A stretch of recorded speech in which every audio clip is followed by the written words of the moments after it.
ମୃତ୍ୟୁଞ୍ଜୟପୁର ପାଖରେ ଗୋଟାଏ ଜଙ୍ଗଲ ଥିଲା। ଜଙ୍ଗଲର ନାଁ ଥିଲା ବାଘପୁର।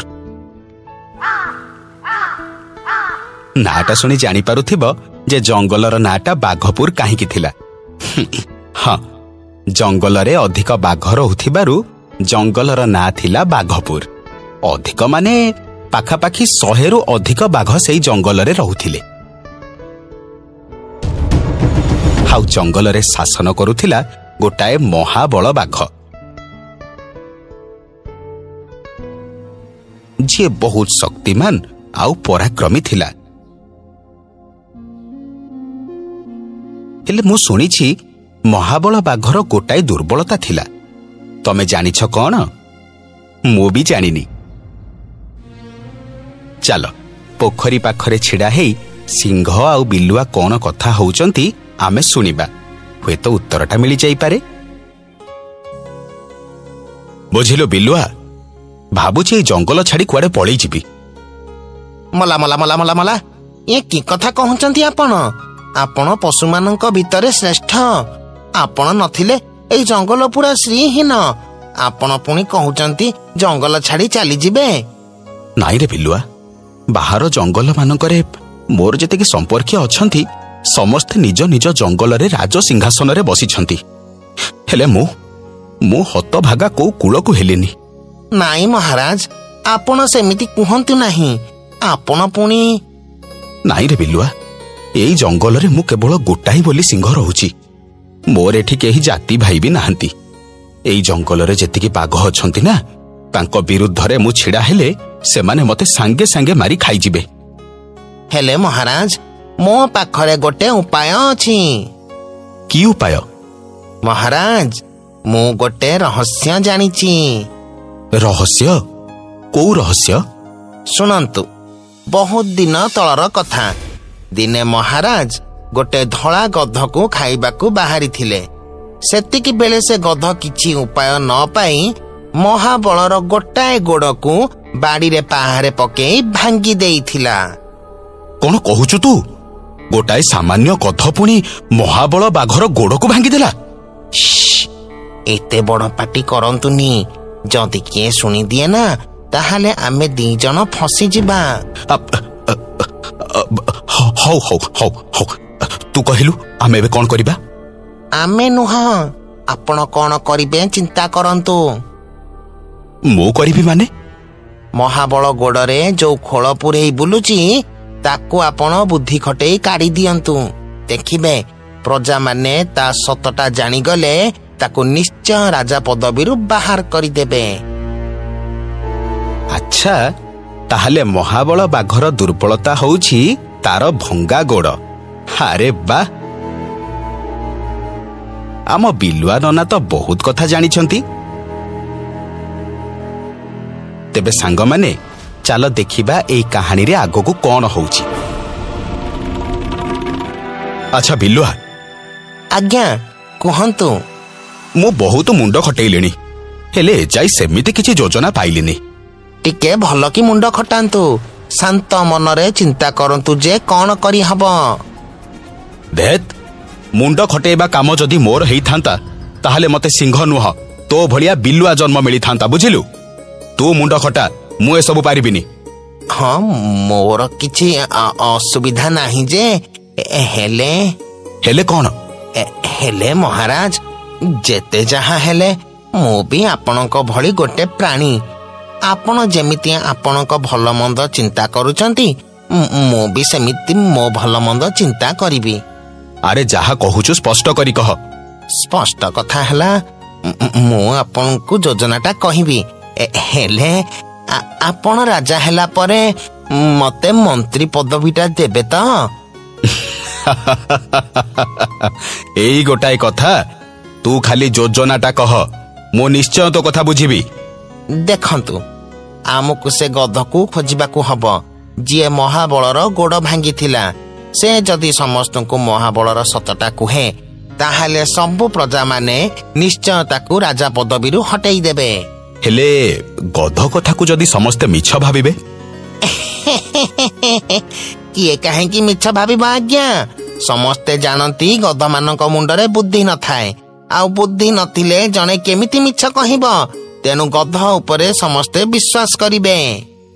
ଠିକ ଅଛି, ତାହେଲେ ଚାଲ ଆମେ ସାଙ୍ଗ ହେଇ ଖୋଜିବା। ହେଲେ ଆମେ ସେ ଗଧକୁ ଚିହ୍ନିବା କେମିତି?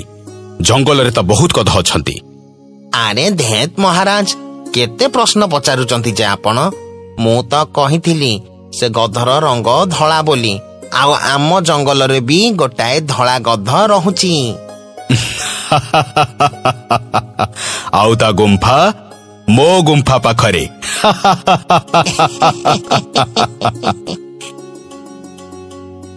ବିଲୁଆ ନନା ଆଉ ସିଂହ ତାହେଲେ ଏବେ ଧଳା ଗଧ ପାଖକୁ ଯିବାର ଯୋଜନା କରିସାରିଛନ୍ତି। ହାରେ ଖାଲି ଯୋଜନା କରିନାହାନ୍ତି, ସେମାନେ ତ ଯାଇ ଗଧ ପାଖରେ ପହଞ୍ଚି ସାରିଲେଣି।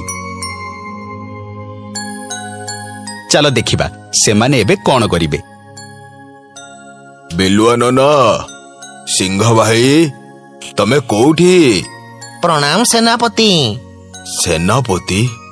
ହଁ ସେନାପତି, ଆପଣ ତ ଏବେ ଏ ଜଙ୍ଗଲର ନୂଆ ସେନାପତି ହବାକୁ ଯାଉଛନ୍ତି। ମୁଁ ସେନାପତି? କଣ କହୁଛ ତମେ? ମୁଁ କିଛି ବୁଝିପାରୁନି। ଖୁବ୍ ଶୀଘ୍ର ଆମ ସିଂହ ଭାଇ ଜଙ୍ଗଲର ରାଜା ହେବେ, ଆଉ ସେଥିରେ ତମେ ଆମକୁ ସାହାଯ୍ୟ କରିବ ଗଧ ଭାଇ। ଶୁଣିଛି ତମେ କୁଆଡେ ମହାବଳର ଗୋଟାଏ ଗୋଡ ଛୋଟା କରିଦେଇଥିଲ। ଏତେ ବଳବାନ ପଶୁକୁ କୋଉ ରାଜା ସେନାପତି କରିବାକୁ ନ ଚାହିଁବ ଯେ? ନାଇଁ ମାନେ ସେ ଭୁଲରେ। ଡର ନାହିଁ ଭାଇ, ଡର ନାହିଁ। ମୁଁ ଜାଣିଛି ଜଙ୍ଗଲରେ ଏକଥା ବହୁତ କମ ପଶୁ ଜାଣିଛନ୍ତି। ଆମକୁ ଯଦି ସାହାଯ୍ୟ କରିବ ତାହେଲେ ଆମେ ନିଶ୍ଚୟ ତମକୁ ସେନାପତି ପଦବୀରେ ରଖିଦବୁ। ମୁଁ ପୁଣି ସେନାପତି ପଦବୀରେ ରହିବି? ଏତେ ଭଲ ସୁଯୋଗ ଜୀବନରେ ବାରମ୍ବାର ମିଳିବନି। ହଁ ମୁଁ ରାଜି, କୁହ ମୁଁ କଣ କରିପାରିବି? ଆରେ ଏଇ ବିଲୁଆ ନନା ଗଧ କାନରେ କଣ କହୁଛନ୍ତି? ଦେଖିବା କଣ ଯୋଜନା କରୁଛନ୍ତି ସେମାନେ। ଆରେ ଇଏ କଣ? ଇଏ କଳା ଚାଦର ପକେଇ ଆସିଥିବା ପଶୁଟା କିଏ? ହଁ, ନିଶ୍ଚୟ ବିଲୁଆ ନନାଙ୍କର କୌଣସି ଯୋଜନା ହେଇଥିବ। ଯାହା ଲାଗୁଛି ଏବେ ତ ସେମାନେ ନିଶ୍ଚୟ ମହାବଳ ପାଖକୁ ଯିବେ। ହେଲେ ସେଠି ପହଞ୍ଚି ସେମାନେ କଣ କରିବେ? ଆସ ଦେଖିବା। ଆମ ଜଙ୍ଗଲରେ ବାଘମାନଙ୍କ ସଂଖ୍ୟା ଦେଖି ମୁଁ ବହୁତ ଖୁସି। ମୁଁ ଚାହେଁ ଜଙ୍ଗଲରେ ଏମିତି ବାଘମାନଙ୍କ ସଂଖ୍ୟା ବଢି ଚାଲୁ, ଆଉ ଆମ ବାଘପୁରର ନାମ ଉଜ୍ଜଳ ହଉ। ମହାରାଜଙ୍କର ଜୟ ହଉ। ବିଲୁଆ ତୁ କହ, କଣ ହେଇଛି? ମହାରାଜ, ଆମ ଜଙ୍ଗଲକୁ ଗୋଟେ ଚାଦର ବାୟା ଆସିଛି। ସେ ସମସ୍ତଙ୍କର ଅତୀତ କହିଦଉଛି, ଏମିତିକି ସେ ଆପଣଙ୍କ ଅତୀତ ବି ଜାଣିଛି ବୋଲି କହୁଛି। କଣ ହେଲା? ଶୀଘ୍ର ତାକୁ ଡାକ ଏଠିକି। ଚାଦର ବାୟା, ଏଠିକି ତୁ ଆସେ।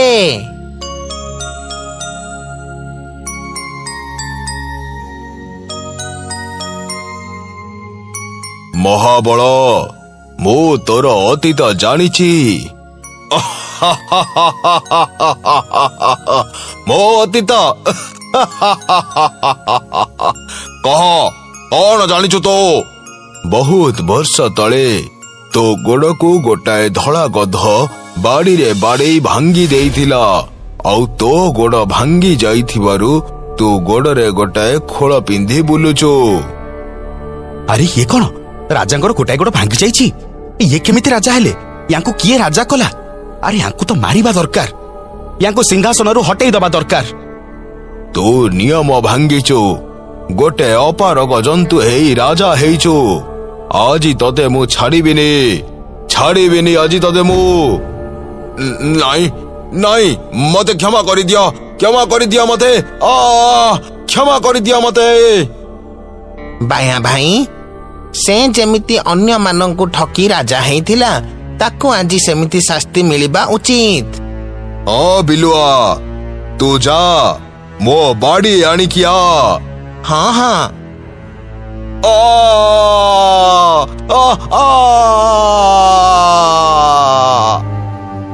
ଆମ ରାଜା ଏବେ କିଏ ହବ? ମହାବଳର ତ ସବୁ ଗୋଡ଼ ଭାଙ୍ଗିଗଲା। ମୋ ମତରେ ସିଂହ ଆମ ଜଙ୍ଗଲର ରାଜା ହବା ଉଚିତ। ଆମ ପଶୁମାନଙ୍କ ଭିତରେ ସେ ସବୁଠାରୁ ଶ୍ରେଷ୍ଠ ଆଉ ବଳୁଆ ବି। ତେଣୁ ସେ ଆମ ରାଜା ହବା ନିହାତି ଦରକାର। ସିଂହ ମହାରାଜଙ୍କର ଜୟ, ସିଂହ ମହାରାଜଙ୍କର ଜୟ।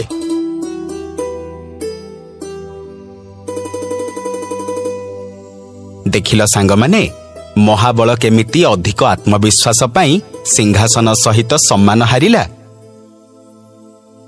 ତେଣୁ ମନରେ ଅଧିକ ଆତ୍ମବିଶ୍ୱାସ ରଖିବା ଆଗରୁ ପରିସ୍ଥିତି ଆଉ ଘଟଣା ବିଷୟରେ ସମ୍ପୂର୍ଣ୍ଣ ବିଚାର କରିବା ଉଚିତ।